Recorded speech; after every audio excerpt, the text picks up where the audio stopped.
defeat, and we all have to be in change, then come and compete and see if you can win the crown. So one of the things that I love about being in change is the diversity, the diversity of where we've all been and all of our training and our experience, the diversity of sectors that we live in, that we work in, and companies and the types of work that we do. That's probably the greatest value I think that we bring, is our diversity. The thing I don't like about being in the change profession is telling other people what I do for a living, because as soon as someone says to me, oh, so what do you do for a job? Yeah, it's not an easy thing to answer. So I remember I was at a comedy night about 10 years ago with a group of friends, and we were down the front at the show, which was probably a bad move anyway. And the comedian was, I mean, he was great, you know, but he was doing his connection piece at the beginning of the show. And so he was going, so you up the back, what's your name? Oh, look at this lovely couple in the front. Where are you from? How long have you been together? And then as he got towards our table, he started asking people, so what do you do? And I sat there panicking that he would ask me. And because I'm thinking, how could I say I'm a change manager? The first thing he'll be going is, what's that? And then I'll be going, wow, that's complicated, you know? And that is just absolute gold for a comedian, you know? Anyway, I was telling that to one of my friends afterwards, and she said, you know, you could have just said you were a teacher or a doctor or a nurse or something. Everyone knows what they do. And I thought, well, first of all, it didn't actually occur to me to say that I was something other than I'm not, but also how much easier it is when everybody knows what you do for a living. But I think what we can do and what our strength is, as I said before, is in our diversity, and that we can all come together. And that was one of the driving forces in bringing this event together, because I thought, what would it be like if we brought all our collective effort together to address some of these really complex challenges that we've got in the world? And so I think to do that, we can't just start there. We have to start building. We have to start building our community and building our connections with people. So that was basically where it started. And then I, of course, got hit by COVID, not personally, thankfully, but the event was planned to be a face-to-face event in Perth, and then it was a face-to-face and virtual blend, and now it's fully virtual. So, you know, it's a great thing that we are, as a profession, very agile with a small a, and that we actually are able to change very quickly and adapt and, you know, just do things however it needs to be done on the day. So one of the things, I guess, for me is that all through history, one of the basic things about humans is that we connect and we gather. And we gather together previously in churches and communities, and we gather together to celebrate, and we gather together to do anything that's worthwhile doing. And so that's one of the things that I really wanted to provide, and hopefully have done, and the team, is to provide a venue, even though it's virtual, for us to actually gather and connect. Yeah, I had last year seems like 5 years ago now, I had the pleasure of attending Toronto Change Days. And I went to, of course, to see Niagara Falls. And there was a public art piece, and I'll just share my screen and show you it. If you've been on the website, you will have seen this picture. There was a public art piece called Blinded by Light or something like that. And this is it. And basically it's a park bench that is set up with people, with 3 people, and there's a space for you to sit on it, and that's me, looking at your phone. And it was really about the fact that, you know, with all this beauty around us and people sitting right next to us, that we connect more with our phones than we connect with the people next to us. And if you can see behind me is Niagara Falls. So very cleverly, the park bench was placed facing away from Niagara Falls. And I just thought that really put in words, well, not in words, it really put in a piece of art what I was feeling last year, was that we are hyper connected and can give our opinion on things on the other side of the world, but we can't actually have conversations with people in our own communities, and we can't have conversations easily with people that we care about. And so that connection piece has really, I think, been, well, at that stage was really getting lost. And then, of course, adding COVID on top of the equation has made it that much more difficult to navigate connection. So that's why I continue to do the Australasian Change Days in a virtual format, because I figured that it was a great format anyway, and it was still a way that we could connect and start doing great things for when we are all able to get back into a more, well, maybe not a more normal environment, but certainly an environment where we can actually start having the kind of influence that I think we all want to have in the world. So I would like to, at this point, introduce Holder Nauheimer. Now, Holger was the founder of the Berlin Change Days some 11 years ago. And I have been traveling to the Berlin Change Days every year for the last 5 years. And it is just such a great gathering of people. And it's a place where there's, again, a lot of diversity. There's everything from industries like, big pharma, and there are people who work as story activists, and there are people who work in corporate areas, there's people who work in NGOs, and it's just such a great community, and it's been such a privilege to go there each year for the last 5 years. So Holger is going to talk about Berlin Change Days and where it came from and what his role is now and how he's pivoted this year due to COVID-19. Thank you. Thank you, and it's great. It's a great honor to be here. Thanks, Sarah, for introducing me. And yeah, people are already waving. I'll be addressing all of you in a moment. Yeah, has been an incredible ride over the last 12 years. And let me go a little bit back into history. So in 2009, I was working in a co-working space. Actually, I think the word co-working space wasn't really invented at that time, or at least it wasn't popular. We didn't call it co-working space, or maybe we did, I don't know. So that was 2009, and we thought about what can we do to support a little bit the co-working space, to get some income in and to have fun at the same time. So I said, let's do a little kind of meeting, conference, gathering, workshop, whatever. I have no idea what word we used at that time. And we said, okay, let's do it. And so I called on my international network and said, okay, would you like to come to Berlin for 2 days, 3 days? I think we had 2 days at the beginning. For 2 days, maybe deliver a little workshop or just be together, talk about what change means. And then we sat together and thought about, okay, what does change mean? And we thought about a name, and then we said, okay, let's call it Berlin Change Days. And so the name was born, Berlin Change Days, in the first year. And we were maybe like 30, 35 people. And then we liked it. We had some arts at the place and some little workshops about different aspects of change.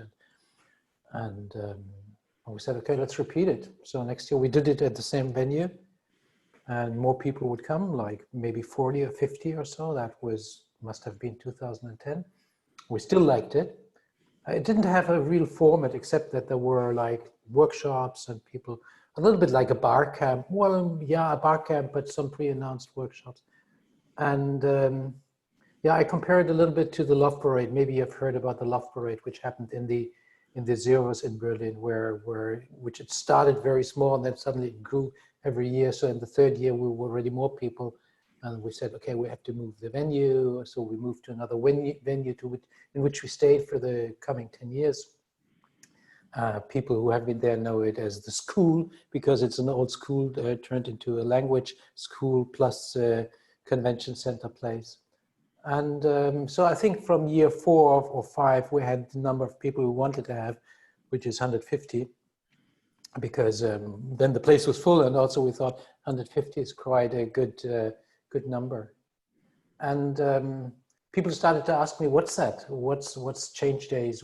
Actually, I have no idea how long I'm supposed to talk. Sarah, if I'm talking too long, just cut me short. I think we didn't agree on it exactly. Just give me a sign. Yeah, so we and I talk about the we in a moment. It's not only the majestic we. Of course, I have been involved all the time, but it's also a group of people which evolved over time. So we thought about, okay, should we give it a format? And so over years, a format evolved, which kind of was, at least for the last 10 years, it was meet on Friday afternoon, bring everybody together, have some wild interaction with people, then meet again next morning, have a mixture of workshops and plenary settings and party and fun and things like that, and then come back on Sunday to digest everything, maybe to go to another last workshop, meet again. And there was always this dynamic exchange between plenary settings and workshops, and a lot of wild things happened all the time, a lot of unexpected things, and each time it was different. And we started then to give it also a theme. Probably in year 5 or 6 we started to give it a theme. One time we talked about trust, another time we talked about power, and we talked about disruption and all these other catchy themes. This year the theme actually was supposed to be building bridges, and I'll come back to that in a moment. So now quickly talk about the V. So there is a group of people, and I'm so happy to see many people around here who have been friends for a long time and have been supporting in one or the other role the Change Days movement. So I'll just look who I see on the screen. There's of course Eugenio from Spain, Yanis originally from Greece who lives in Germany, Nick Beeson, must be early for you, Nick, from Toronto, Canada. Julia, who helped us with the last Global Change Days, the first virtual Change Days, actually. Should also say something about that in a moment. Rich, who has a special position because Rich is hosting the Toronto Change Days as the main host and has been doing so for 2 years. Third one is coming up. Maya, it's interesting because for like, Maya, how long have you been coming? Please open your mic. Like even longer than Sarah. I think probably 6 years or 7 years. Yeah, I think I went the first year before Sarah. So if Sarah's 5 years, it must be 6. Yeah, so we always had a big Australian crowd coming to Berlin. And I thought, hey, what's that? Why are 5, 6, 7 people from Australia coming to Berlin to come to the Berlin Change Days? Not only once, but every year, like Maya, for example.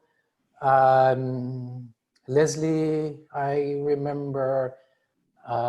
Jeffer, of course, one of the good friends. And so on. Charo is here in the background. So a couple of people who really, Daryl Connor has been very supportive in many factions. So a couple of people who hold this event together. And that has been the situation until last year. We also, like Sarah, we plan to have a physical Berlin Change Days this year. Sarah. So Holger, one of the things that's obviously happened in the last few years is Toronto has started up, and then this year it was Global Change Days, and now it's Australasian Change Days. So as the founder of the original Change Days, how does it feel for your concept to grow beyond your city? Well, of course, it's amazing, and it's what we. Well, I don't know when the idea came up. Obviously, there had been people in the past who asked, can you come to Africa or can you come to other places? And I always said, if you want to have a Change Days there, please start it. And the first person who picked it up was actually Rich. 3 years ago, he suddenly said, I have this crazy idea. I've been coming to Berlin and I want to have that in Toronto. And then you came up last, well, actually there have been talks about Australasian Change Days for 3-4 years, but now it finally became possible. Yeah, of course, it's fantastic. And I think we are combined in spirit. There are certain principles which we upheld apart from that. It's independent events, but we're connected. So it's not that just somebody started somewhere, but we're connected. No. We're connected in spirit and by principles. Yeah, so it's fantastic. Absolutely. So what's your favorite memory of Berlin Change Days? What thing stands out to you the most? There is not a single event, but what happened every year, at least in the last years, that there was disruption, disturbancy, and I really like that things happened which we hadn't planned. which moved us further. For example, in the Change Days, which was on trust and power, suddenly the whole gender debate popped up because there were like three male facilitators, or two facilitators plus me as the host, so three, not old men, but three white men facilitating. So the whole thing about gender and diversity popped up. So we suddenly had to stop it. And last year, in the last Berlin Change Days, things like that happened. So I really liked the disruptive moments most, because they really helped us to move forward. So what was your biggest learning, do you think, moving to the virtual Global Change Days? And tell us what you've got planned for Berlin and Toronto later this year. Mm-hmm. Yeah, before actually the Global Change Days, I already called on a group from my network, and some of you were there. Of course, we had the virtual collaboration campus end of March, and then later on the Global Change Days. What I really learned is people come for connection. They come also for learning, but they come for connection. It's quite interesting because I had a session with a client this morning, people from a bank in Luxembourg, and with leaders, and what they said, what they're struggling most with is upholding connection with their staff. And I think this is why people come. So we create conditions that people are connected. And we continue that. So that means for this year, there will be a combined Toronto and Berlin Change Days event on 7th of November, which was actually faster than and started to announce the Toronto Change Days. Only for 7th of November, they said, okay, we need to join in. So that means we'd start at 10 a.m. European time in the morning, and then when Toronto opens their doors, we come over and join for the keynote session, and then maybe we separate again. So you can wander between Berlin and Toronto back and forth. With one ticket, you can visit both events, of course. And so that means you have more possibilities. Let's see what comes out of that. How we can connect the world in this event. So what are you working on at the moment, Holger? Connection. Connection. Well, I'm working on helping clients to repeat that experience, to create conferences, gatherings, workshops, which really have a meaning, where people get connected. Well, I'm very glad that you joined us tonight, and thank you for inviting me. And yeah, we'll see you over the weekend, and hopefully many of the people who are online will be joining us for this weekend, and we'll get to know you and get to know some of my other European friends that I've met over the last 5 years in Berlin. Thanks, Holger. Thank you, Sarah. Good luck. Good luck for the next days. Thank you. Thank you. So up next is Simone Heng, and she is a passionate speaker about human connection. And it's this is pre-recorded. Sadly, she couldn't actually join us live, but it's a very moving and inspiring piece about her story in connection, and with aging parents and COVID and loving people at a distance. So there's equal parts moving and inspiring, and I hope you enjoy Simone's keynote.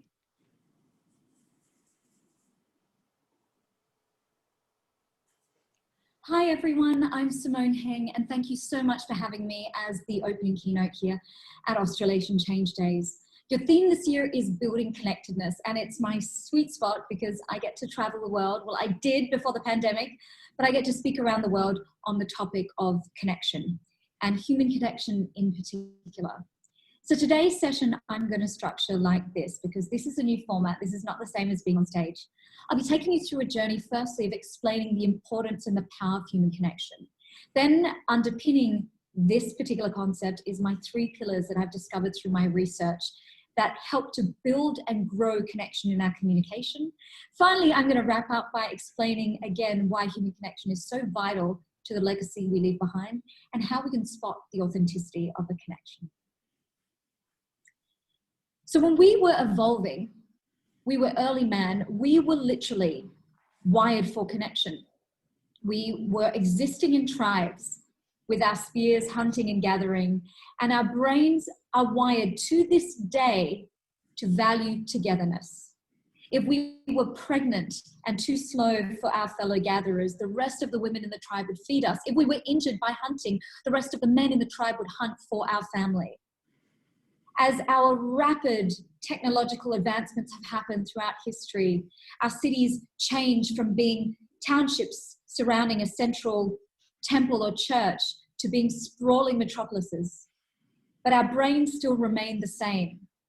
They did a brain scan of the human brain when we are socializing, and it looks really similar to the brain scan of the human brain at default. We are meant to connect. It is how we are wired. And when we are isolated or perceive our isolation, so if we're depressed or have anxiety, our brain is flooded with stress hormones like cortisol and adrenaline. We are not meant to be isolated, which poses a really significant problem for us right now in COVID-19. And so I think this topic and this keynote particularly has changed so much in the last year because of what's happened. Second waves in countries now pose a threat to mental health that's so great that governments are really, really worried. And so I can't implore you enough. Human connection is not only vital to our health and our mental well-being, but it's also vital to the quality of our life right now.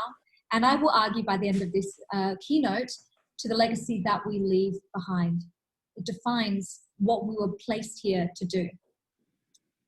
So I started my journey into researching connection 3 years ago. And at the beginning of my journey, I was looking not to copy anyone else's information, not to read any books on connection. I wanted to do the research myself. So I went in search of human connection superheroes. And these are not like famous people that I interviewed during my media career. These were like your taxi drivers, like your teachers at the school with kids with autism who have to pivot their communication depending on where on the spectrum the kids are. Taxi drivers particularly don't know what mood or what type of person is entering in their taxi hundreds of times in a week. So this became really interesting for me. And at the beginning of this journey, I wasn't as great with my human connection as I am now. So at the time I was still doing my radio job and it was a really stressful, toxic environment. And I'd gone for a massage that day before going into the nighttime radio show at 8 o'clock, which means I had to be in the studio around 7:30. And I was really lucky that on a rainy, monsoonal, stressed out evening in Singapore, peak hour in the Central Business District, I bumped into a human connection superhero. So I was in the spa and finished my massage and I came out and I was distracted by the very apps and devices born to connect us that are disconnecting us, my mobile phone. And I had booked a taxi. Now, unlike other countries in the world, Singapore during peak hour is absolutely insufferable. You cannot get a taxi if you tried, and the city just completely changes. So particularly where I was standing, if I was not waiting at the pickup point for this taxi driver, he would have had to do an entire loop around the block to come back around and get me. And I had missed the taxi because I was on my mobile phone. I should have just been grateful to even get a taxi at all during that time. I was so stressed. I was already late to get into that radio show for 6:30, 6:45, and I was freaking out. So I stood there and that taxi driver came back around again and I had prepared myself and I was like, Simone, you're already stressed out. You don't want to be shouted at because it's common practice in Singapore for a taxi driver to shout at you if you are not waiting at the spot. I know this might seem crazy to people outside of Singapore, but it's very common here. And I was like, I can't take this. Simone, use the little human connection research you've done so far to nip this in the bud. So I get into the taxi, I open the door, and I plead with the taxi driver as if I've committed murder to avoid being scolded. I said, Uncle, I'm so sorry. I'm so sorry that I was not waiting. Please forgive me. Silence. I thought I was going to get ready for a scolding, but instead the taxi driver said, girl, it's okay. Relax. We must be careful during peak hour. The roads are wet and it's very busy. That calm compassion filled the space of that taxi. I was blown away and it primed this taxi uncle, who I now know to be called Uncle Arthur. He follows me on Instagram. It primed the situation for Uncle Arthur and I to connect. From there, and the next 40 minutes on the way to the radio station, Uncle Arthur and I were able to talk about all the things that we love: compassion, connection, empathy. And by the time the wheels of that taxi pulled into the drop-off point at my radio station, I felt like I'd known Uncle Arthur for years. And then this happened. Introduce you guys to Uncle Arthur. Hi, Uncle Arthur. Hi. Uncle Arthur is legitimately the most polite, the most positive, the most spiritual taxi driver in all of Singapore. He should be made the ambassador of the kindness campaign. You should be the new courtesy lion. Oh, you made me cry. He's going to cry. He says he's going to cry. Thank you for being joyful during peak hour. Yeah? Oh, Uncle, don't cry. I'm going to give him a shout out tonight on air, and if any of you are lucky enough to get Uncle Arthur, you're truly blessed. Do you want to tell anything to the world? Love and forgive. Amazing. Now, have you ever met a taxi driver like that? It was just, it blew my mind. It filled me with hope. How did we go from being perfect strangers 20 minutes earlier to crying in joy together a few minutes later? So let's look not just what Uncle Arthur said, but how he said it in this. So firstly, I got into that taxi and Uncle Arthur would immediately have noticed that I don't have the quintessential Singaporean accent. So he neutralized his own so that we could both magnetize ourselves closer together. We could both be understood more efficiently and connect more quickly. But it wasn't just how we spoke, it was what we spoke about. Now, there are Australian parts of me, but I didn't get into the taxi and talk about the latest Australian Bachelor reality show. It would have completely repelled that connection that was building. Instead, I chose to talk to Uncle Arthur about things that I knew he would know about, in this case, Courtesy Lion, who's the mascot of a Singaporean government propaganda campaign that started in the mid-80s to encourage better service standards, probably to encourage the exact situation that happened in that taxi that evening. And so quickly we became so close. And I think that is the genius of using your commonalities to connect. If you want to connect quickly with anybody that you meet, and these days it could very well be virtually, use your commonalities to highlight the things about you that are similar, and don't highlight the differences, the things about you that are different. Bring yourself closer together and use those commonalities. So my research continued on this journey, and I actually went to interview two people behind Singapore's hottest nightclubs. They're really suffering right now with the pandemic, but they own and have created some of the hottest nightclubs in the city. And I wanted to look at nightclubs as places that prime people for connection. But what really surprised me, Josh, the New Yorker behind some of the clubs, said, you know, Simone, nobody's actually authentically connecting in a nightclub. What they're doing is they're bonding over the shared experience. It's the illusion of connection. And I was like, wow, that's fascinating. You see, when you walk into a nightclub or bar, commonality already connects because those spaces are branded. So they eliminate differences. You know, if you walk into a bar that plays a certain sort of music, that you're kind of already with your tribe. You've already got commonalities going on. But what happens when your favorite song comes on in that bar? And you can see people dancing and singing along and cheering.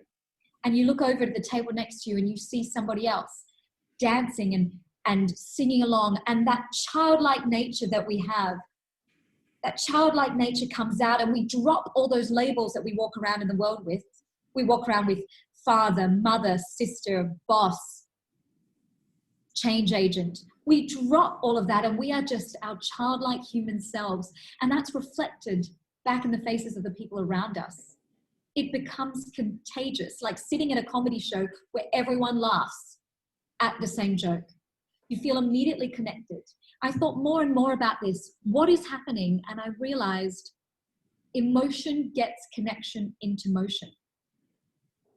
Simply by showing and expressing your full range of emotions, it allows people to treat you with a lack of suspicion, which expedites connection. I thought more and more about this, and I thought we have a crisis with this in Asia. And I know you're outside of Asia, but I thought this could be interesting for you too. What my research has shown me is that we, as Asian people, try to show face. It works fantastically in business negotiations, but showing face, disconnecting your authentic self-connection, what you really think, what you really want to say, from what is shown in your face and comes out of your mouth, means that other people are not connecting authentically with you. They're connecting with an avatar of yourself that you're presenting in the world. And if we're going to survive this pandemic, if we're going to survive the epidemic of disconnection that's happening because of our digital devices, we have to work harder. We have to fight against culture. So I went to Japan, probably one of the most traditional places in Asia in terms of showing face. And I tried this. I was in a clothing boutique with my partner, who's English, and my favorite song came on while I was being served by a very kawaii, a very cute Japanese sales assistant who didn't speak a word of English. And I just loved this song, and my partner was filming, and I just started dancing to this song. And I want you to watch what happens in this video. Crazy women. Oh my God.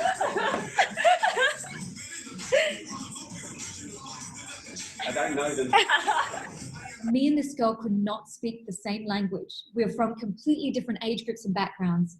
But all of a sudden, our commonalities connected over our love of Will Smith circa 1990, and my openness and my childlike emotions made her not be suspicious of me. There was a joy and a connection that went beyond language. So the next time you want to connect with someone who doesn't speak the same language as you, emotion gets connection into motion. Don't hide your feelings. Show them openly, and it allows people to connect with you quicker because they don't have suspicion for you. They trust you more early, and trust is the cornerstone of connection. My research continued, and I hit a bit of a roadblock because this was all happening during the time I was still in my radio job. And media, if you've been following anything that's happening right now with movies like Scandal and the Roger Ailes background, media, all the things that I went through in my early 20s in media, the toxicity is now being brought into the open, and it's open to talk about. And I was being bullied terribly at this organization, particularly by a female boss, that I could not see any commonalities for us to connect on. Our worlds were so disparate. Her dislike of me was so tangible. I thought, God, Simone, how is this ever going to happen, that you're going to use this research to make your own life better? And then something happened in my personal life to stop my resistance, because really I had my own block. I didn't want to connect with her because she'd been mean to me, you know. At the same time as this was happening, my mother, who has a rare degenerative disease, I got news that my mother could possibly forget who I am. Now, this rare degenerative disease gave my mother pre-onset dementia at the age of 67 and landed her in a wheelchair. Over the years that I had been in Singapore since leaving Perth, where I was taking care of her in 2015, up until 2015, you know, she'd forgotten the days of the week and the times of the day.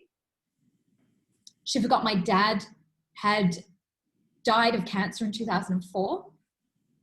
And when I got that news in 2018 that she could possibly forget who I am, I was awash with fear. Because when my dad had died in 2004, we didn't have smartphones.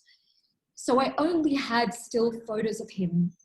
And any one of you on this call right now who's experienced profound personal loss knows that as the years go by, photographs only give us so much.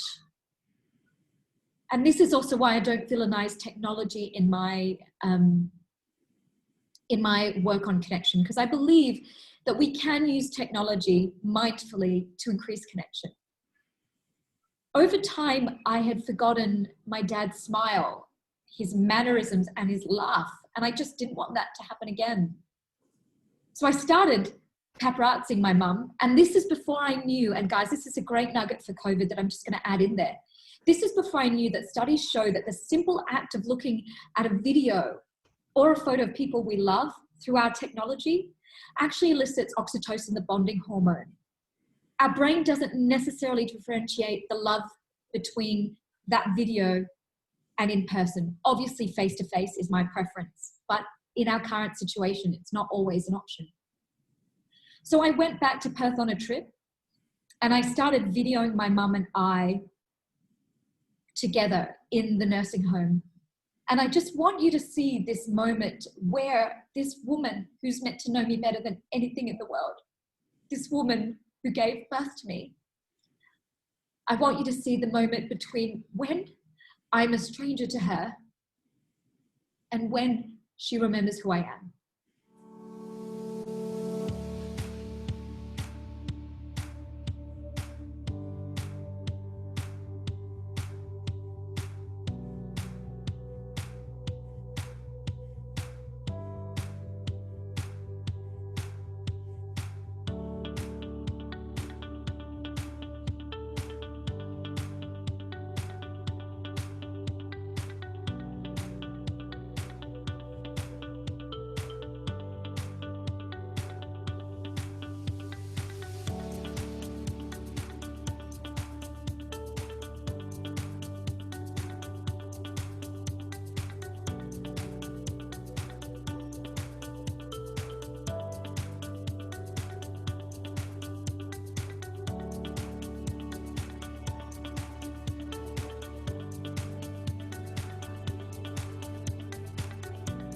Did you see that moment of connection? I hold on to this video now because I'm not allowed to fly to Perth to see my mum until COVID is over. And in that moment, she remembers everything. I can see it in her eyes, everything about giving birth to me, forcing me to go to Mandarin school on a weekend, teaching me how to sew, teaching me how to speak up. In that moment, she's back and we're there. So how is this an analogy for how we can do connection and how it ended up changing really my own interactions with my boss? If I had gone along with my own stubbornness and tried to not connect with my boss, most of us in our lives will meet somebody that we don't have anything in common with. We'll resist it because it's too hard work. But there are definitely some connections in life that can greatly change the quality of our lives and the quality of the person we're trying to connect with. And in the case of my mother, I decided that when you persist, it's hard to resist.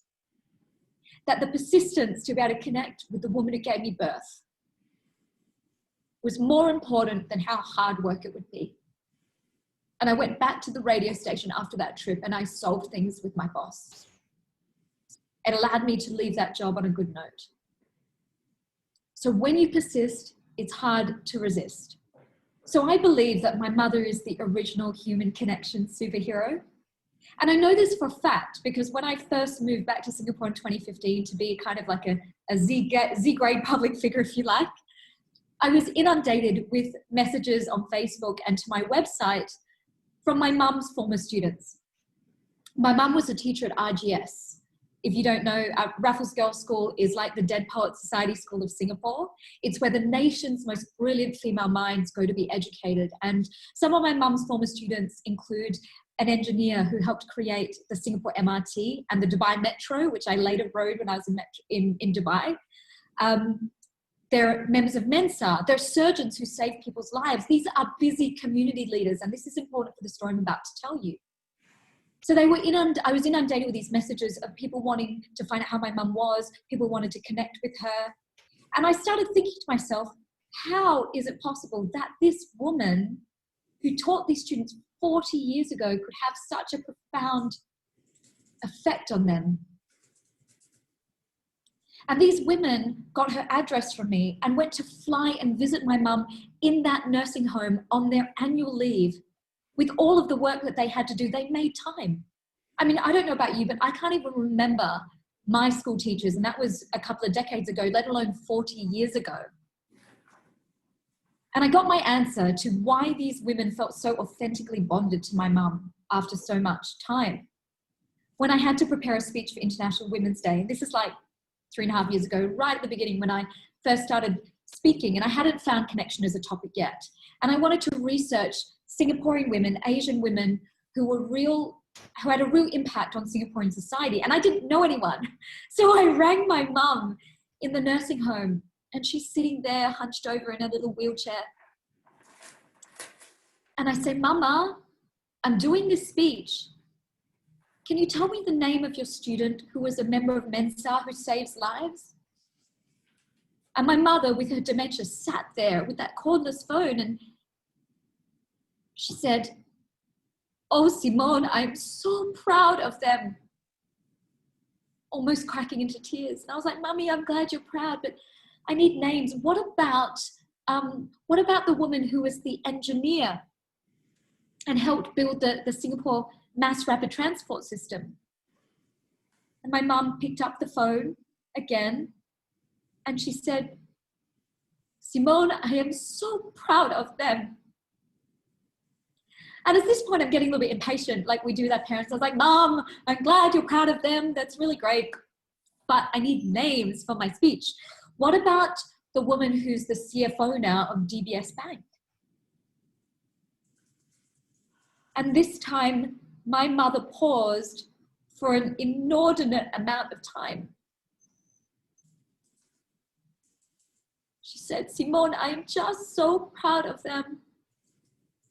And when she had paused, I realized that she just felt so ashamed that she could not remember their names. But what can we learn about connection from this story? Firstly, the details of your achievements, how much money you earned, what job you had, what car you owned, are completely irrelevant.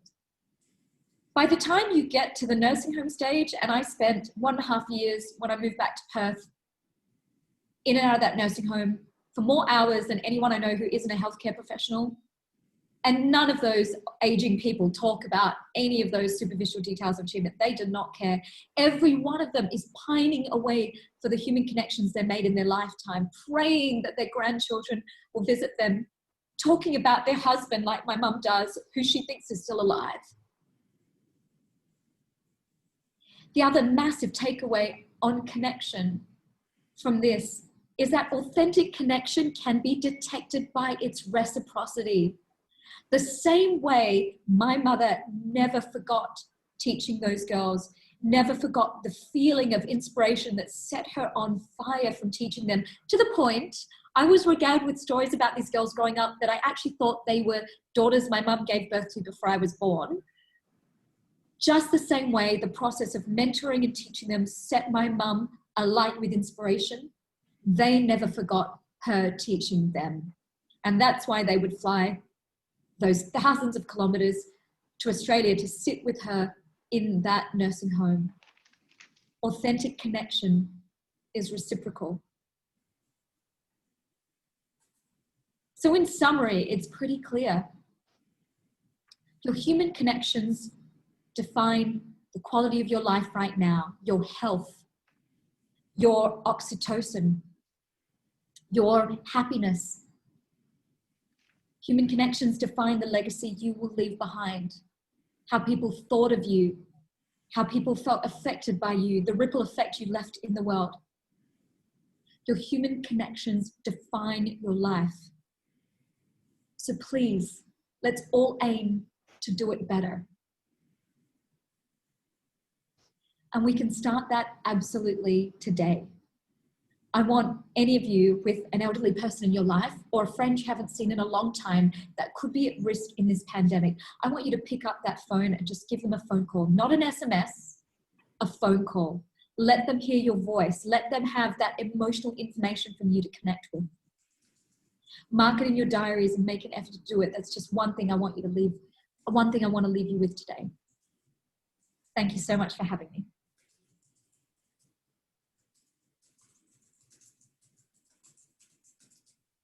So a big thank you to Simone, who unfortunately couldn't join us live for the screening of her keynote this evening.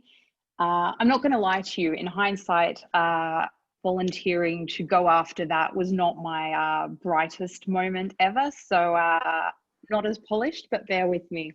The first time I watched this, I've watched it a couple of times now, there were definitely a few tears, but what really resonated with me was the idea of reciprocity in terms of connectedness and the call to action. Today is Are You OK Day in Australia. For those not in Australia, Are You OK Day is our national day of action when we remind Australians that every day is the right day to ask, are you okay, if someone in your world is struggling with life's ups and downs. The annual day is the brainchild of Are You OK, a suicide prevention charity whose mission is to start life-changing conversations and create a more connected world. The message for this year is there is more to say after Are You OK? And we wanted to share this video with you in case you haven't seen it yet.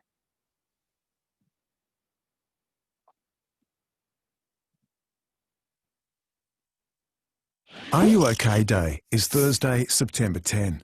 And this year the message is, there's more to say after Are You OK?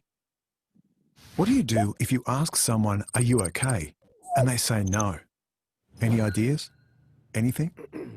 Hello? There's more to say after Are You OK? Take time to listen. Encourage them to take action or find support. And remember to check in regularly to see how they're doing. Use the resources from areyouok.org.au to learn how to keep the conversation going and share the message in your community, because a conversation could change a life. If anyone is interested in finding out more, there are lots of resources and support material on the Are You OK website, which is www.areyouok.org.au. Going back to Simone's call to action, it can be difficult even or especially in lockdown. It feels like you have all this extra time, yet it's really easy to have things drop off your radar, to make time for connection. And these things can so easily fall off the radar. And we wanted to take a moment now, just a minute or so, for us all to think about someone that we need to or have been meaning to connect with and just haven't managed to get to it for whatever reason. You're cooking dinner and it's too late, or the time difference. We'd like you to think of a person or people if you happen to be an overachiever. And we'd like you to take this time, take a moment. We're going to pause for a minute. Actually pick up your phone, look in your calendar and set up a time that you are going to commit to contacting that person and calling them as per Simone's action. And again, this is for you and for them. So we'll pause for a minute. I'm also going to do it. I'm on my phone, not texting.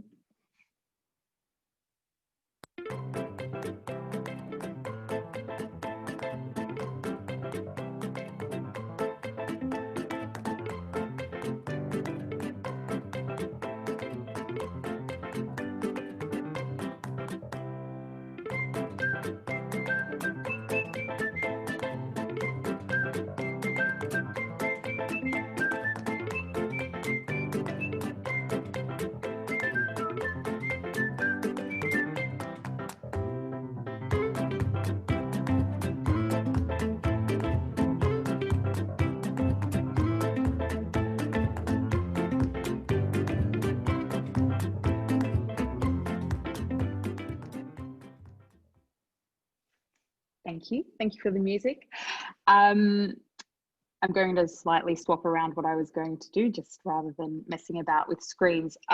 What we thought would be quite interesting would be if you could think of one word about what resonated with you the most from listening to that keynote address. We'd love to hear if you could just type your one-word response into the box and share stories. It's beautiful that people are sharing things now. Thank you very much.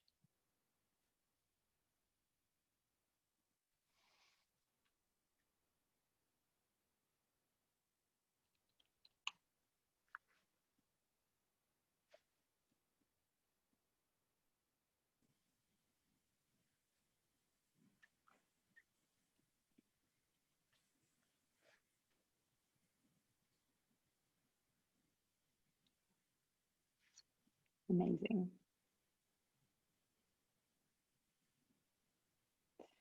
Okay, now I'm going to try something, and in my mind this was going to work really well. If it doesn't, then we'll say that we're failing fast and we'll embrace that. So I'm going to ask you all to toggle your view to go to a gallery view. Okay, so this might work. And what I thought we could try and do, not so much for the people on the top row, maybe you should, if you see yourself on the top row, you should hold hands going down. But I thought as a sign of how we're all going to support each other over the coming days, we could see what it looks like to raise the roof essentially and support the people above you. So we're creating a safe space. We're creating a safe space for the people that we're going to be learning with and connecting with over the coming days. It worked to some degree, but now I've realized everyone has different views. This one should work better. Now, physical distancing aside, I thought we could try with some high fives to the side. So connect with the people around you, Brady Bunch style. Yeah, nice high fives. And raise the roof, you can go down low. You could almost vogue. Maybe people should just start voguing. Sandra, I'm loving your work. Thank you for indulging me. This is my first time with such a big Zoom crowd. That is amazing. Am I handing over to you now, Peter? Yes, you are. Hello there. Thanks, Maya. My name is Peter Fan. I'm the Managing Director at Flimp Studios, and I'm really excited to be one of the proud sponsors for this conference. Now, over the next 3 days, the theme is about being connected. Now, when you connect with someone, typically you share a few things. You share your experiences, you share stories, and sometimes these become lessons. Now, if we add a bit of silliness to this, suppose you could connect with your younger self. Say you had a time travel device and you could go back to, say, 2007. If you could go back to 2007, apart from telling all your friends and families not to buy toilet paper in 2020, what would you tell yourself? What stories would you share and what lessons would you share? And to illustrate that, I've created a quick animation video with an awesome change practitioner. This person is in this call at the moment. Now, if you feel a little bit inspired after this video, please feel free to share your message in the chat box or share on one of the social media platforms and hashtag ACDC 2020. Now sit back, relax, and enjoy the animation. Dear me of 2007, you landed your first change gig. Well done. If only I could go back and tell you all the things you'll be doing wrong in the next 10 years. That would be awesome. Then again, you'll probably ignore me because you're busy doing busy change things. Anyway, if you find 3 minutes, just quickly scan these 15 epic fails that will have shaped your working life 10 years from now. You can thank me later. You should always challenge the status quo. But don't be an ass, it gets you nowhere. Speak truth to power respectfully, and you'll have fans in places that matter. Just because you're new doesn't mean you don't get it. You probably do. Make it simple and keep it that way. That's far more impressive than big words and models. If your team or organization doesn't have a comms person, run. Befriend resistors. They're only a symptom and a great indicator of what the real problem is. Leave no one behind might work for the military, but they have tanks and helicopters. You have a laptop and sticky notes. Pick your battles. Visible change counts. The rest, that's just words and models. Stop trying to solve other people's problems. Focus on your own issues and see that they didn't really need your help to begin with, just some friendly encouragement. Have a realistic plan, not just a strategy. That's just words. Provide a way forward. If you're trying to change minds, words matter. Choose them carefully. Leave the culture alone already. It rarely needs fixing, and it's the way it is for a reason. When you're wrong, admit it immediately. Apologize and move on. It's not a big deal. Find a mentor that inspires you to do your best change work. Then be that mentor for someone else and pay it forward. Address the good and the bad when preparing for change. People will think that you're a profound thinker. I know, that's crazy. Okay, that's enough talk for now. Go out there and make your future self proud.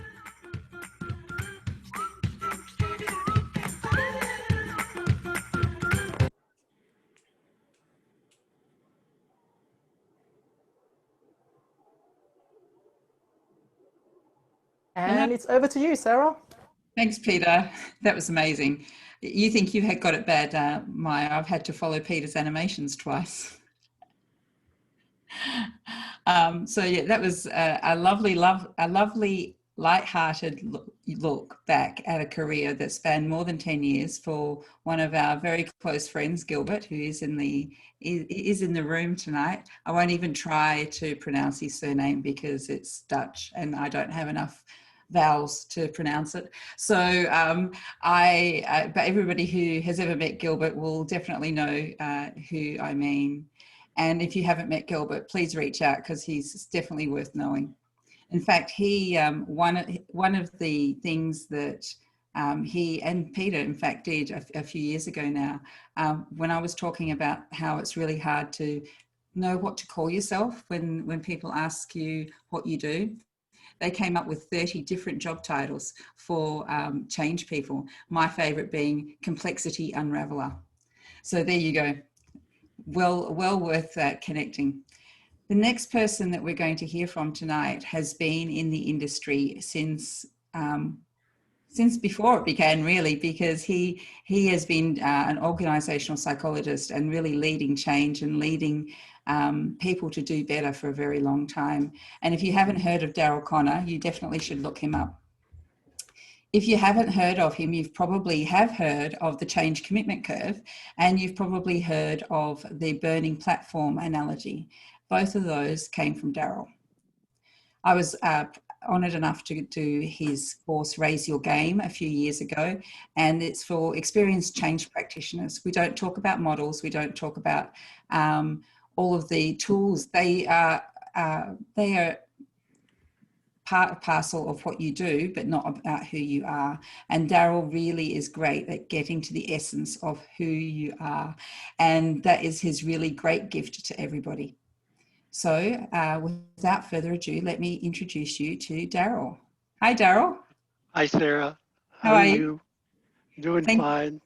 Thank you so much for joining us. And Daryl is a full 12 hours different from where I am. So it's 7 p.m. here. So thank you very much for getting up early to join the launch at 6 a.m.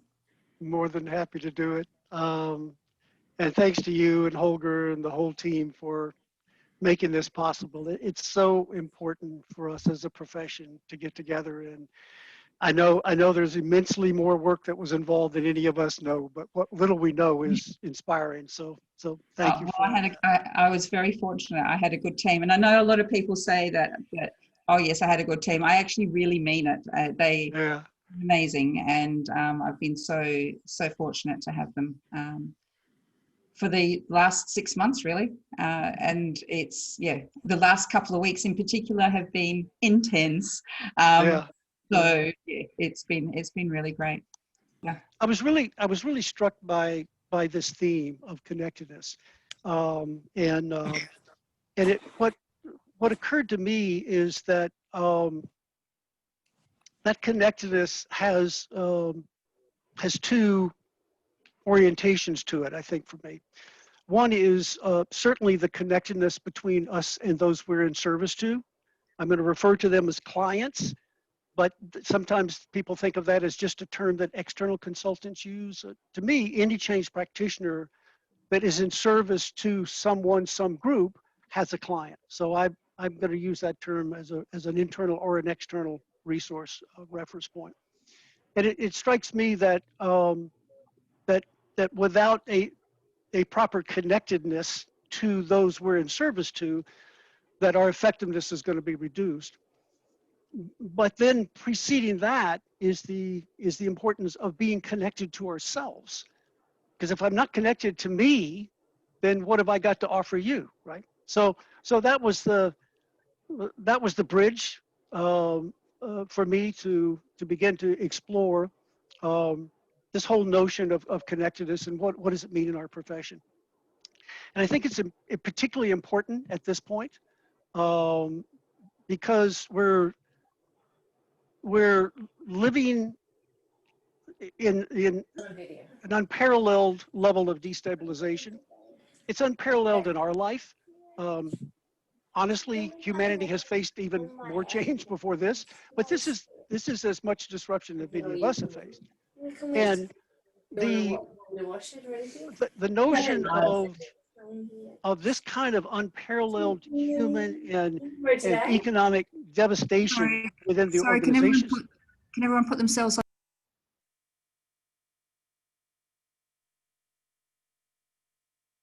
Are you there? Keep going, Daryl. Okay. During this period when there's so much change taking place with those we serve, those organizations we serve, I don't think it's hyperbole to say that if they don't execute those changes well, that they're in peril. Maybe even their survival is at stake. Well, they're going to be naturally turning to us. There we go. I see it. Why don't we go to the first slide? They're going to be naturally turning to us during this period. The reason is not because we have all the answers. We obviously don't. None of us have ever tried to facilitate change at this level. They're not turning to us because we have the answer. They're turning to us because we're probably the most qualified to find the answers, right? I mean, we've been studying this phenomenon, many of us, for a long time. So yes, we do know something about how humans transition, but we don't have the answers for everything that's taking place today. But we're probably the appropriate ones to turn to. But what that means is that as a profession, we don't just have an opportunity at this point. We clearly have an opportunity. We have a responsibility to step forward with a level of competence and sobriety about our work that's probably beyond anything any of us have dealt with before. Let's go to the next slide, Sarah. So with that as context, then where does connectedness come in?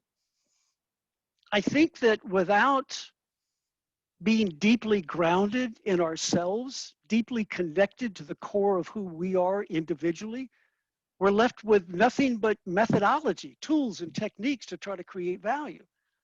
And substantive, enduring impact doesn't get generated by technicians with sterile assessments and deliverables. It's generated by practitioners that are infusing their deliverables with the truth of who they are. What do they really think is going on? They're not holding back.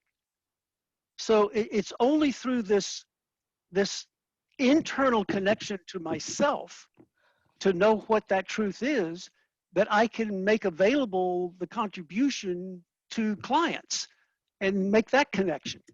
So the degree to which I can connect and create value to my client is a function of the degree to which I've been able to make a connection to myself. So that, to me, that's the linkage. All right, let's move forward. With all of this, all this as background, there are sort of the organizing structure I'd like to suggest is that there's these questions that I'd like to pose for us, and I'll offer an answer. There's many answers to these questions, but these are the things that I'd like to explore as we pursue this notion of connecting to ourselves in order to connect to the clients. Okay, so let's go to the next slide, Sarah.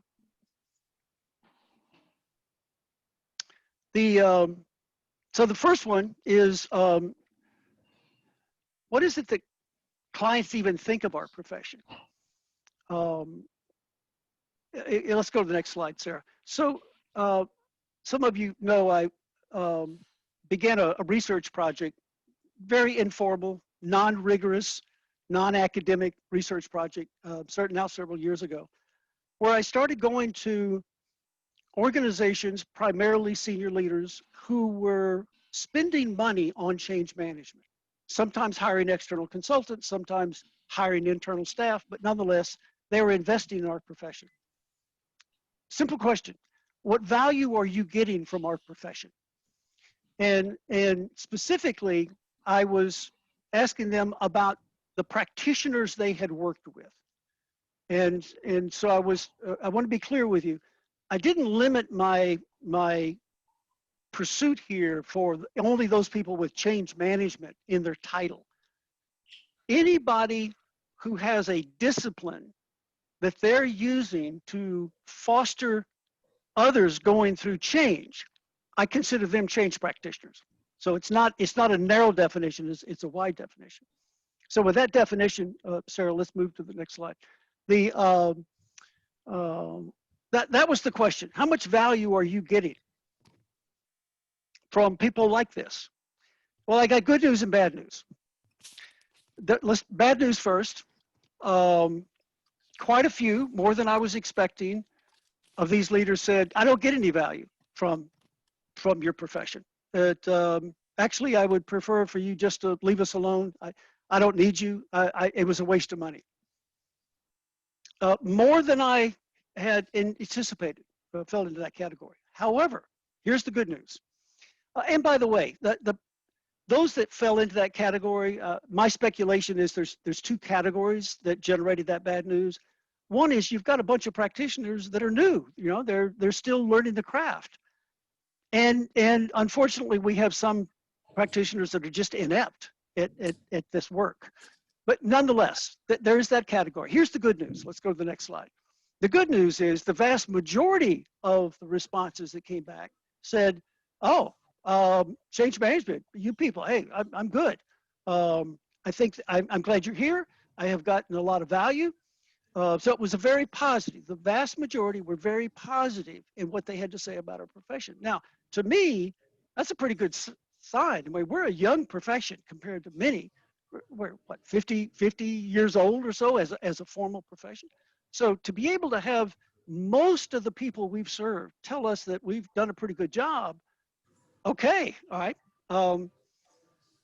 But I noticed that there was a distinction within that good news. Most of that good news came from people that the leaders said they viewed them as tactical resources. Helpful, glad you're around, but they weren't considered critical. A small percentage of the leaders told me that their relationship to our profession was that it was essential, it was vital. They would never go into a major transformation without being connected to internal or external resources. Unfortunately, that was a small percentage, but it was there. So we've got three categories of responses that came back from the question: you're spending money on this profession, what value are you getting? Sarah, let's go to the next slide. So here are the statistics. 25% of the time, more than I thought. What I was told was, I think your profession is not very effective. And I've already suggested, I think that's probably because there are some that are just not very good at it, but a lot of them are still being trained. 65% of the leaders I talked to said, you know, look, you guys are doing good stuff. I'm glad you're doing it. But that 65% also said that they considered us a nice to have, glad you're there, not an essential element to organizational success. I heard that from only 10% of the people that I talked to. 10% said, look, these are the people I work with from your profession, I consider them partners. They're allies. They're critical to the success of this organization. Well, that got my attention. So I've spent the subsequent years trying to better understand what's going on with that 10%. I want to be really clear. In no way am I suggesting that there's anything pejorative about the solid performers. They are doing a very good job of the basics, okay? And I'm going to talk about later. I think that that's actually what most of the change market wants, is solid performers. Because there's a unique audience for the 10%ers. And so in no way is this a negative about being a solid performer. But I think that it's important, I believe, for us to understand what's going on with the 10%. What's that about? Okay. So let's go to the next slide. So this sets us up for, if I'm referring to these people, the 10%ers, as having exceptionally strong influence with their clients, much more so than most. I want to be clear with you, the kind of influence I'm talking about isn't measured in terms of how often does a client agree with you. That's a low bar. I'm talking about being influential with clients when they actually don't agree with what you have to say. They don't follow your guidance, and yet they really value that you brought that forward. It caused them to think. So real deep influence is when we're influential even when they don't follow our guidance or our interpretations of what's going on. We're considered a key resource to think things through, though they may decide to go in a different direction. So that's the kind of influence. When I refer to the high impact practitioner, that's the kind of influence that I'm talking about them having. Okay, Sarah, let's go to the next slide. So that kind of deals with, you know, what does the market think of us? As I dove into what's going on with the 10%, what I found was there was this distinction between what they were doing and who they were and how they were using that. So let's go to the next slide. What we do, that's the tools and techniques and the concepts. That's about your, you know, whatever brand you got certified in, all of that. And it's very important because the 10%ers, the high impact group, they were perceived as being exceptionally good at using concepts, tools, and techniques. So by no means is this in any way meant to say that's unimportant. It's actually vital. But they didn't stop there. Let's go to the next slide. What they did was they brought into those tools and techniques who they were. You reveal who you are as a change practitioner when you unapologetically bring forward the truth that you're standing on, the truth of what you know around change, the truth of what you see taking place in the organization, the truth of what is the client going to actually have to do to succeed with what they say they want. Many of us have been formally or informally taught that you're not supposed to bring that truth forward. That could make people uncomfortable. You might even lose your job. You might get reassigned. So you have to figure out, how do I water it down so that there's an element of my truth, but not the full force of it. That's what I mean by bringing in who we are. Okay, let's go to the next slide. So that I think it's important to understand that these 10%ers, they weren't highly influential despite coming forward with all of this directness and being explicit and being truly deeply honest about what they were saying. It wasn't despite that. It was because of that. What they do and who they are were combined in the value proposition. So the client actually was paying for you being who you really are. Okay? 65%ers oftentimes find themselves in a situation where they're paid not to bring themselves forward because it would be too disruptive. Now, this whole notion of distinction between who we are and what we do, I mean, it's a bit elusive, so let me offer a metaphor that I have found useful. What you're looking at is a sculpture by Giuseppe Pannoni, an Italian artist. And when I first saw it, I thought, oh, this is perfect. You know, I mean, this artist has, you know, cut a big oak tree and he's sculpted what the tree used to look like when it was young, the sapling. And I thought, oh, that's perfect. That's a good metaphor. The sapling is the core of who we are. And we've sometimes surrounded that sapling with protective trunk, defense mechanisms. We watered down who we really are, but in the core of each of us, there's that sapling is still there. I thought, isn't that great? Well, there's more to this. This artist didn't carve that sapling out of a tree.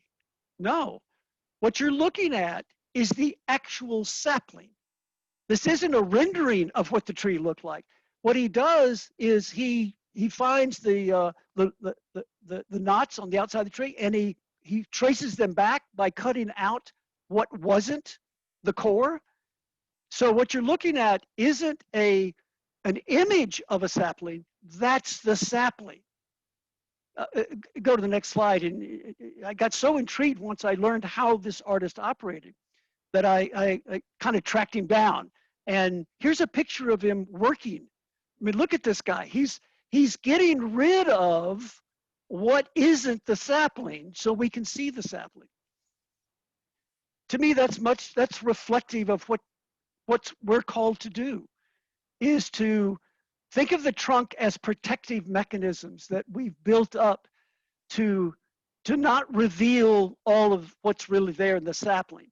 And what our work here is not to create a sapling, but to get down to the core of the truth that we stand for as a professional in this work of change management. Okay, let's go to the next one. So that's what I refer to. That's the imagery, if you will, to kind of hang on to. Other direction. There we go. Now, periodically in my talk today, I'd like to punctuate my comments with some maybe some homework assignment, or at least potential. We're not going to stop and deal with these questions now, but I was thinking that if maybe some of these questions might be worth considering later on, maybe you could just write them down and maybe come back and think about them, or talk with some of your colleagues about them. In this case, the first one really has to do with, is there an aspect of your sapling that when you reveal it, it has a significant impact on your clients? Can you touch that experience? The second question is about what triggers you to add protective layers of trunk? What causes you to pull back from your sapling, not to bring forward the truth that you're seeing, not to tell the client what's really going on? Maybe a part of what's going on, but not the full story. Not to give them the full interpretation of your diagnosis, because maybe that would upset them. How many of us have been through an experience where the very person who hired us turns out to be at the epicenter of the pathology we're there to deal with, right? Do we bring forward the truth of that, or do we pull back because we've got protective trunk? Okay, so just if some of that may be useful later, then pick it up. Okay, let's go to the excuse me. Let's go to the next one. So our next question really has to do with diving further into who we are, and in trying to understand more about this sapling. What became apparent for me is at least one way to describe all of this is looking at character and presence. So let's go to the next slide. By character, so these are the two doorways. I forgot about that. Just think of these as two different ways of entering into this space. The space of who we are and how it gets integrated in what we do. Two different aspects. So now let's go to the next slide.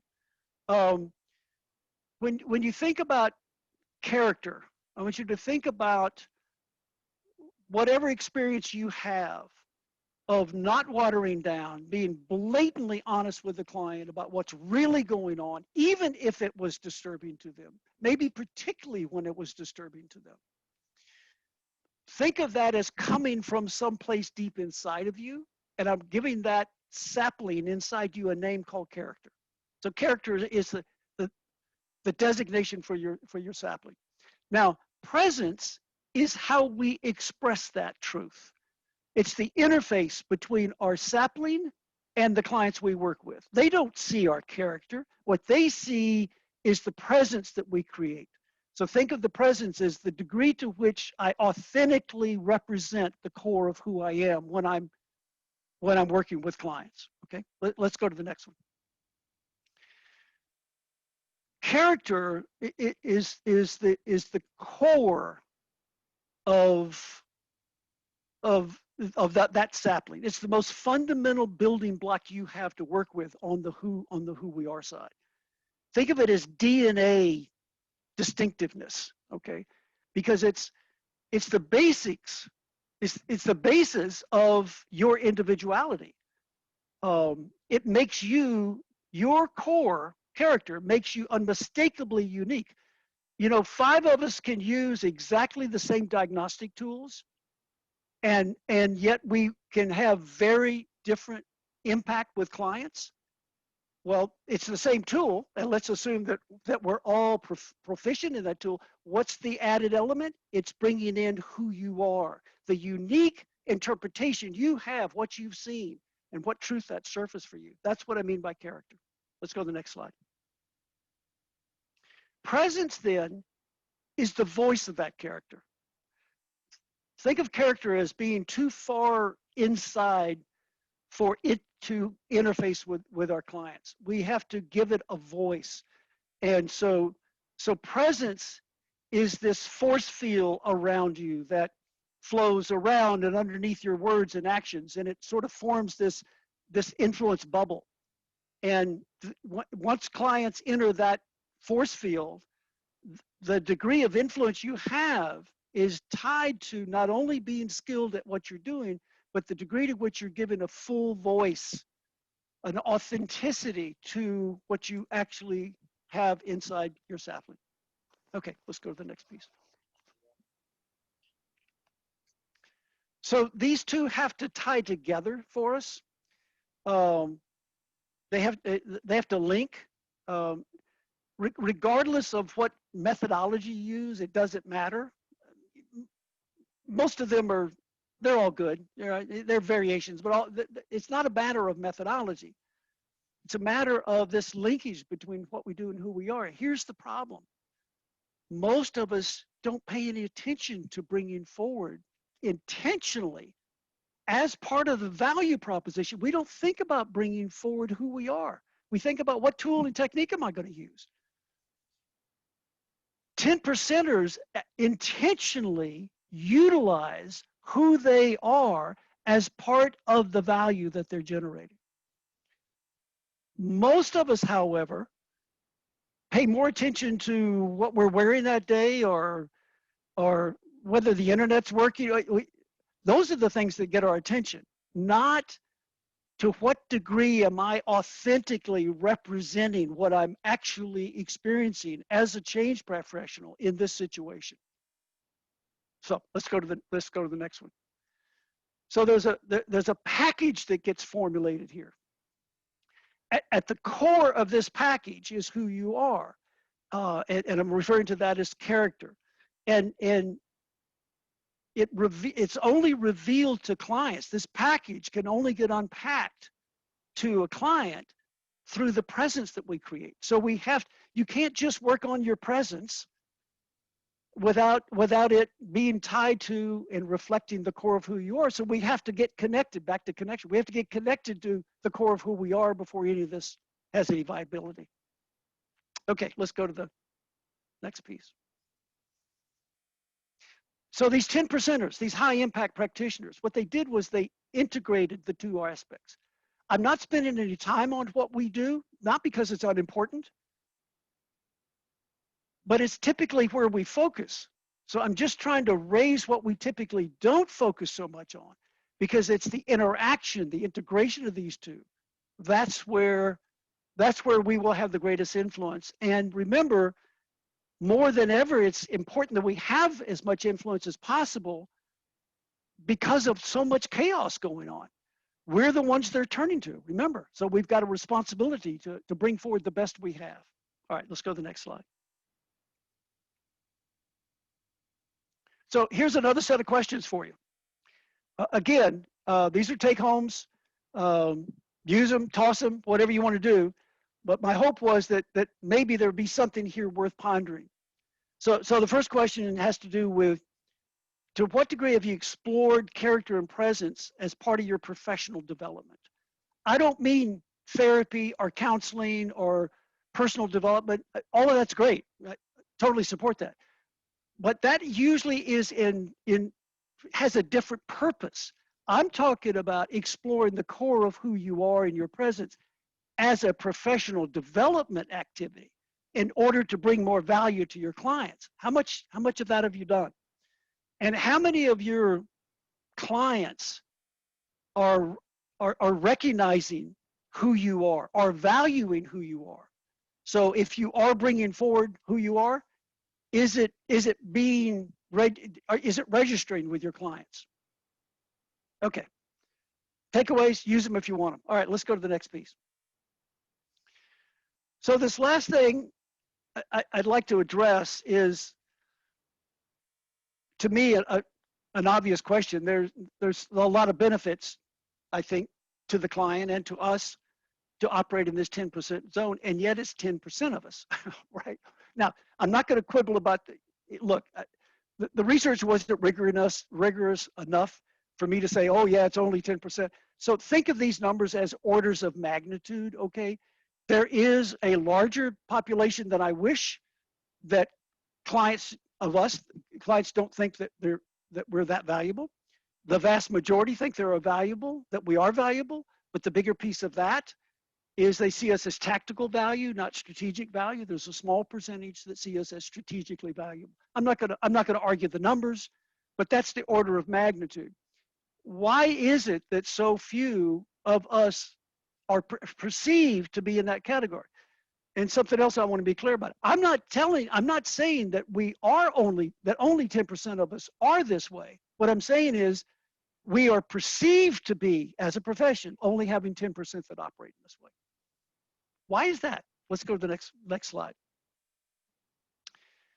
10%ers tend to cluster around a particular profile, I've learned.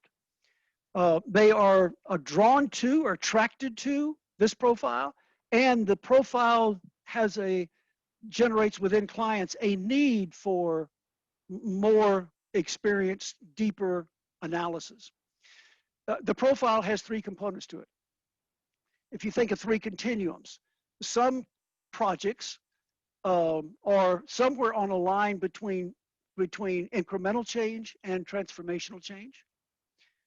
Some projects, success is measured on installation metrics versus realization metric. So an installation metric is how many people are we going to train? A realization metric is to what degree did they apply the training and have the impact that we wanted. And another continuum is some projects are really, the client thinks they're very good ideas and they hope it works, but if not, okay. Others, they are considered absolutely crucial. On my watch, this has to happen. So this is not binary. These are continuums. But the 10%ers tend to be attracted to and are called in transformational work where success is measured based on realization output. And it is the leaders that are sponsoring this change view this as an absolute imperative. So think of that profile and you realize, you know what, that's a fairly narrow band of the work that we do. That's why most 65%ers are really doing what's called for. They're doing what the client wants. Let's go to the next slide, Sarah. So one of the reasons there's so few 10%ers is that most clients don't even need the 10%, right? The nature of their project is more incremental. It's a good idea or somewhere in the middle. So it's good that we've got a large cadre of practitioners prepared to address that work. The other part of clients not wanting it is 10%ers are challenging. They're demanding in their rigor. They're specialist. At a level that's very different. And a lot of clients, they don't want that kind of candor and directness. I don't want to know that I'm the guy who hired you and yet I'm the problem. I don't want to know that. So that 65% is a very useful part of our profession. I want to keep reinforcing that. But the second thing is that as a profession, we haven't really devoted much of our developmental activity to dealing with who we are. We've pretty much left that up to people on their own. So most of our work, think about your certifications, right? Whatever certifications you've gone for, how much of that dealt with who you were as opposed to here's the tool, here's a technique, here's a concept, here's the way to do deliverables. So it's not that needed, and therefore we haven't prepared ourselves as a profession that much. So there's good reasons why there's only 10%. My interest actually isn't to increase the number. I don't know that maybe we only need 10%. What I want to do is to better understand what are those 10%ers doing. And when we find ourselves in that spot, how do we live up to that responsibility? Which means, I think, how do we get in touch, connect to that sapling? Let's go to the next slide. So here's your last set of questions, your take homes. Is your engagement, does it meet the criteria? How much of the time are you involved in transformational, realization-centric, imperative work? Because if the more that you're drawn toward that, whether you're doing it or not, the more you're drawn toward that may be an indication of your own predisposition for this work. And how much of your professional development has been devoted to diving into who you are, not just what you do? Now, oftentimes we've had to go outside of our profession to explore through therapy or counseling some of that. That's unfortunate, but that's how much of this has been done. But the key is, are we doing that not just to better our personal lives? Are we seeing that as part of our professional responsibility to up our game so that we can generate as much value as we possibly can? All right, I want to leave some time here for us to chat with, not to chat, but to talk. Sarah's going to raise, maybe some questions that have come in. But let me just close with this. Back to our connectedness theme. We can't create this kind of value for clients and unless we're connected to them. We can't connect to them unless we're connected to our own sapling. That's not an overnight, that's not an event. That's a vigilance to keep digging into who am I, what do I stand for, what am I seeing, how authentically am I displaying that? And yes, all of that represents an opportunity for us, but to me the most important thing in this era of unparalleled chaos that's filled with change is we have a responsibility to bring our best to this. And so the challenge is, can we get as good as we can get with what we do and as good as we can get with who we are? Okay, I hope some of that can be helpful. Sarah, have we got any issues that might be worth chatting about? Well, we have quite a few questions, I think, Daryl. So I'm just going to throw to Jo, who's one of the ACDC team members, and she has been monitoring them and is going to ask you a couple. Okay. Great. Make sure I'm unmuted. Yeah, so actually, just a question from Maya that came up. And do you think there's a natural divide between the 65% and the 10%? Because both have places, but sometimes it's the differences that confuse people. They're interchangeable, I guess. Yeah, good question. Well, first, before I speak to that, I want to reinforce something that you said. Both categories have value. We have to see the ineffectual is just that hopefully most of that will be taken care of by people getting more experience. But the 65 to 10, that's a continuum, and we as a profession need to be prepared to deliver the whole continuum. So I want to be really careful. There's no pejorative spin here about the 65. Now, what I have found is that most 65ers stay within that category. Most 10%ers stay within that category. Obviously, it's a continuum, so there's some overlap. So a single practitioner can go back and forth. Many of them do, But I'm talking about what are they inclined to do? What do they prefer to do? So now to the question. There is a differentiation between the two, I believe, and it's this. It's predisposition. There are 65%ers that I've had exposure to that aspire to 10% work, but they lack the predisposition to be that honest, to be that vulnerable, to be that forthcoming, to take that kind of risk. That just was not in their makeup. Whereas 10%er, most 10%ers I've found, since as a profession we really haven't formally talked about a lot of this very much. There's no certification for being who you are. So most 10%ers are unconsciously competent. They have integrated who they are and what they do, but it's through just intuition. They were just following their instinct. It's because of a strong predisposition for doing so, even though they had never been formally trained. So to me, the divide is really about the instinctual predisposition to move in one way or the other.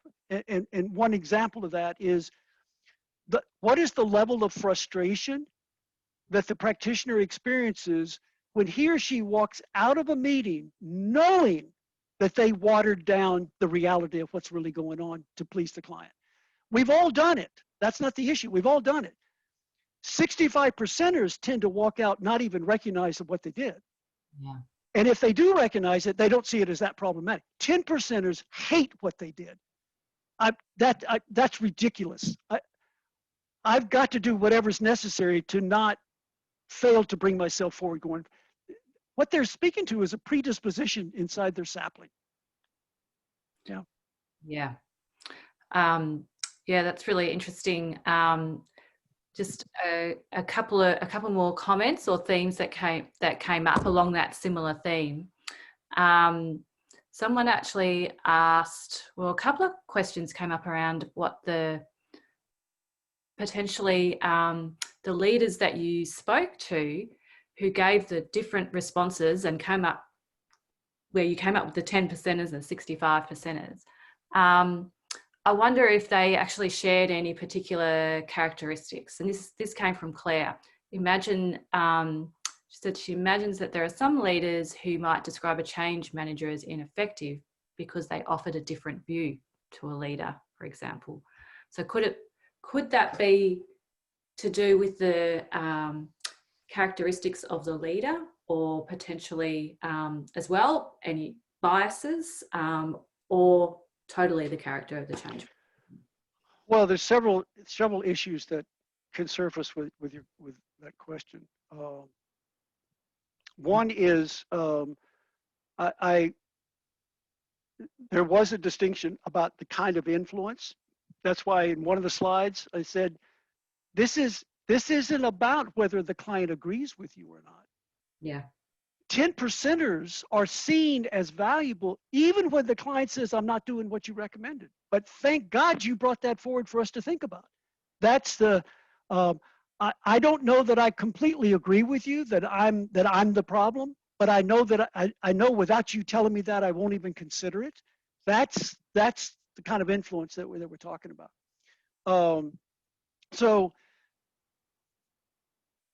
So keep that in mind, that this isn't about 65%ers tend to calibrate whether they're effective or not on whether or not the client does what they've said. Does the client agree?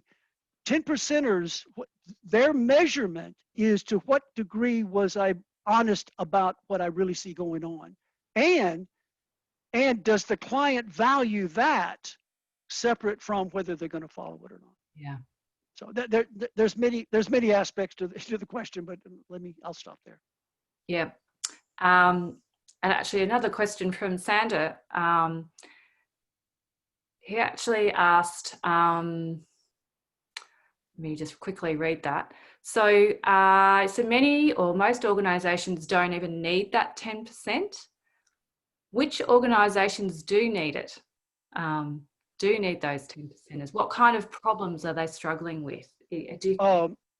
That profile I talked about, Now let's separate what the clients need from what they're ready for. Okay, Yeah. those are two different things. Yeah. But the clients who need a 10% practitioner are facing transformational change, not incremental. Nothing short of full realization is going to satisfy the board. And this is not just an organizational imperative to the CEO and the senior team, it's a personal imperative. Those kind of engagements, because the sophistication of transformation really require much deeper expertise, much more authentic expression of what's going on. Now the issue is, so there's two qualifications. One, does a client fit that profile? Secondly, is the client ready for 10% interaction? So what this is pointing to is 10%, 65%ers tend to take whatever business comes their way. If they're an internal practitioner, they just go where they're assigned. If they're external, they take whatever will pay them. 10%ers tend to be much more judicious because they see themselves as having a unique expertise. So what I found was 10% practitioners know that they can only operate at that level with a 10% leader. A leader that doesn't have all the nomenclature that we're talking about today, but recognizes that they need more than a technician. They need an artist.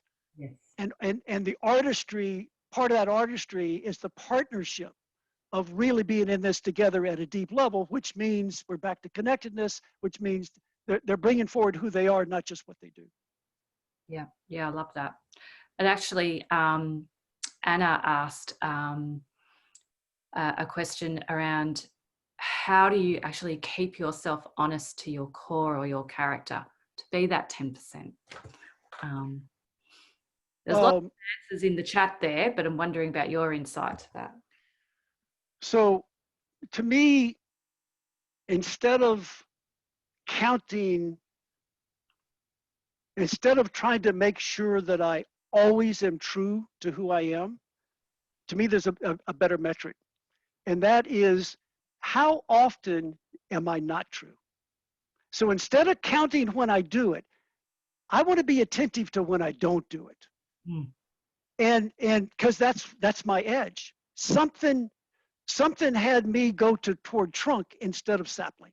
What was that? That's what I need to understand. Also, it keeps us away. This kind of metric, I think, keeps us away from perfection.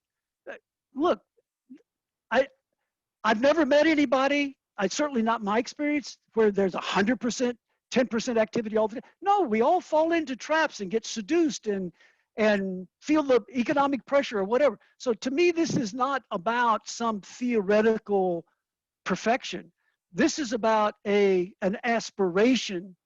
And every time I fall short, to feel responsible to myself and to the client, I got to close that gap. I've got to get better at this, knowing that tomorrow I'm gonna falter in a different way. So to me, it's that awareness of, and it's important not to get caught up in some kind of a guilt thing. This isn't about beating up ourselves. It's just, I did it again. I walked out of another meeting pulling back and being curious about what's that about. I have a responsibility not to do that. What's that about? Instead of beating up on ourselves that we didn't meet some perfection standard. Yeah, so true. I actually find, I'm just reading a lot of the comments, there's lots of agreement with there. I'll just reflecting myself. I often find I've got to be that technician and in that 65% first to kind of earn a few runs before I really find myself that 10% work. You know? Exactly. I'm glad you raised that, because earlier you were asking me about maybe some differentiation between 65 and 10%. 10%ers have scar tissue. Yeah. 65% are still stumbling and falling into and learning lessons. By scar tissue, I mean, I'm talking about the painful experience of walking out of a meeting going, I completely blew my responsibility of being brutally honest.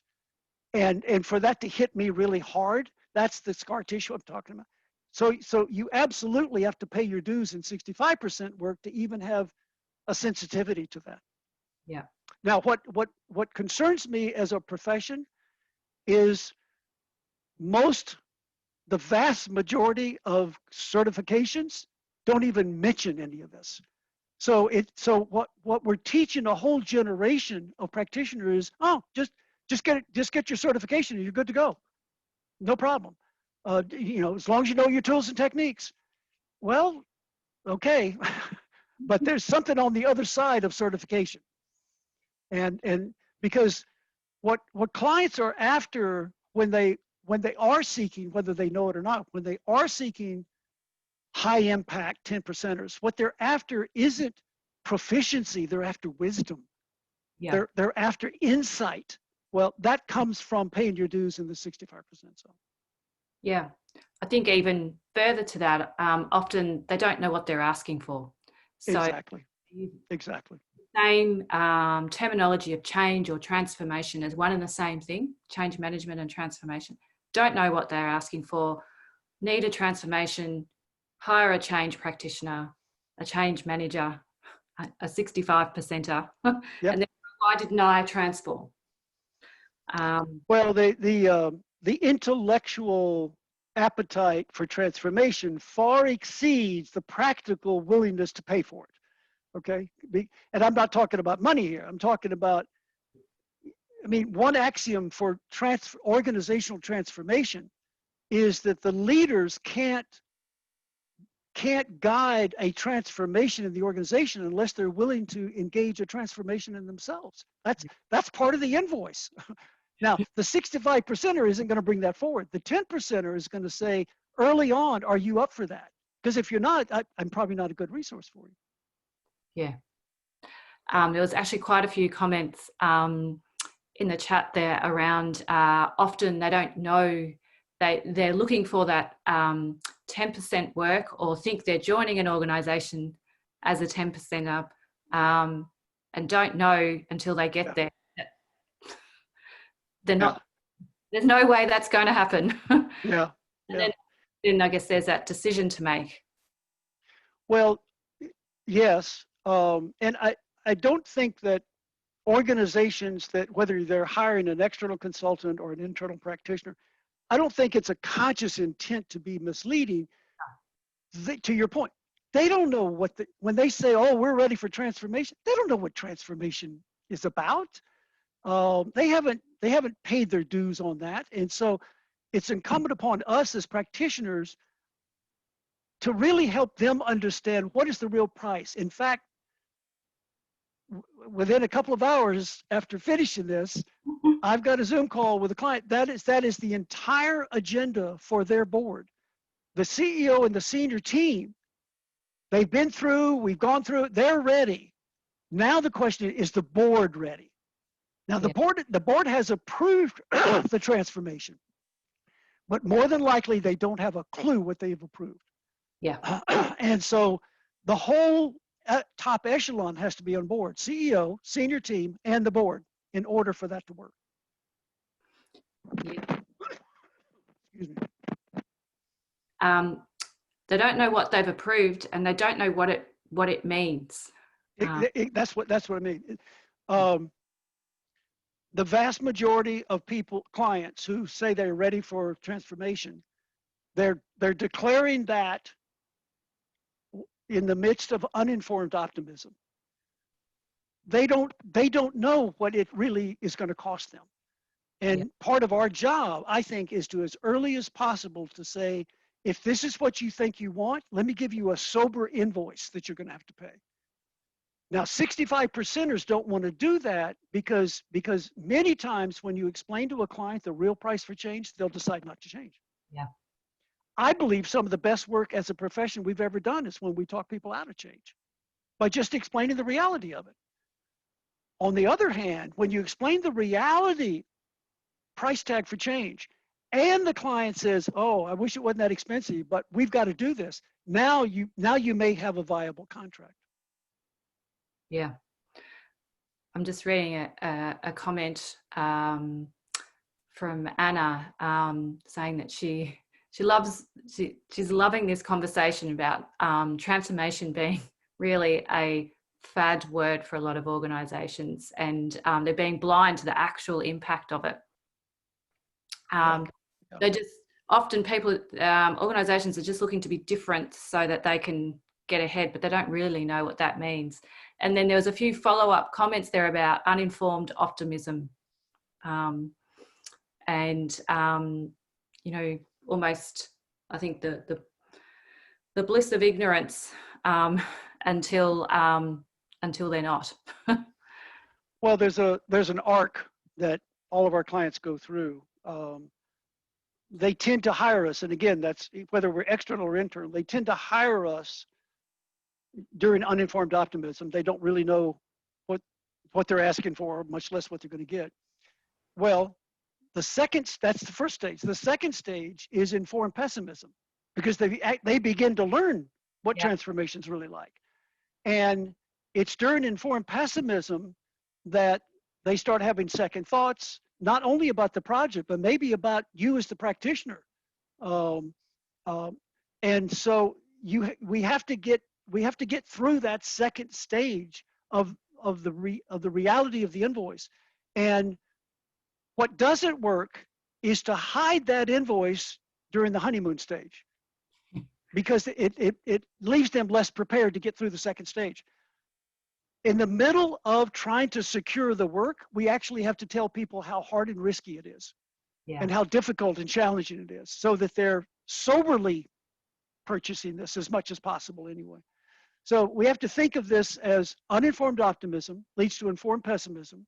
We either get through that or we don't. If we don't get through that, then they tend to check out. The next stage is hopeful realism. This isn't everything's great. It's, I thought it was wonderful. It got really, really hard. Hopeful realism is, I think we might be able to pull this off, but we still have a lot of work. And then you move into informed optimism, not the uninformed. We've been through a test of fire, so they're feeling better about the project because they actually have learned something and it's working. Now, here's the thing. If you think of this as an arc, so we started off uninformed optimism, informed pessimism, hopeful realism, informed optimism. What do we do when we feel really good about the last change? We start a new change. So it's a cycle of, within one change, you'll have several cycles, and then you've got all kind of different changes hitting people at the same time. Yeah. Now that's when they start off wanting the change. With COVID and everything else going on, they're starting off in informed pessimism. I hate what's going on, but we have to deal with it, right? And so we, as practitioners, we need to understand, where's the client now and what's likely to be the next stage, and how do I help them get there? And that's really, it's actually really interesting. It's my own experience at the moment I'm having with the organisation I work with is, yes, they hate what's happening, and they're in a position of they just know they have to do something, they have to change, and they know what it's going to take, and they're not happy about that either, but they know they've got to do it. So it's actually making my job easier. Much so. I'm very leery of a client who is all happy faces about their transformation. I much prefer with clients that are sober about how difficult and expensive and risky it's going to be. And if they had an option, they would choose not to, but they feel like it's imperative to do it. Okay, now maybe that's the possibility of a real partnership. Yeah. I hope so. I got, actually, sorry, there was a question back here that relates back to when we were talking about the board. Eugenia asked, what if it becomes really evident that you or the board is the problem? Like, what do you do about that? As you said, it starts at the top. Is that the time that do you try and convince them, or do you walk away?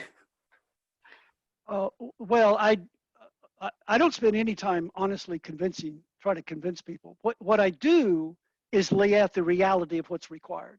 So this is board, this is what you said you wanted. This group I'll be with in shortly today, they got clear that they wanted to transform, and they've hired a CEO explicitly for that purpose. Well, okay, it's a pretty good sign.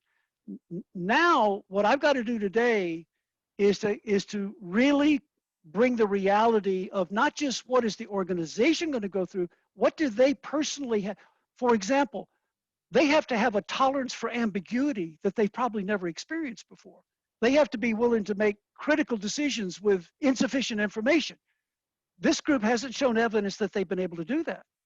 So I'm trying to bring it home to them that for you to move further into transformation means not that you're approving the CEO and the organization, you are part of this transformation and you have to pay your invoice too. Or there's always the option that you could pull back. Maybe this is too high of a price. That's why I don't try to talk them into it.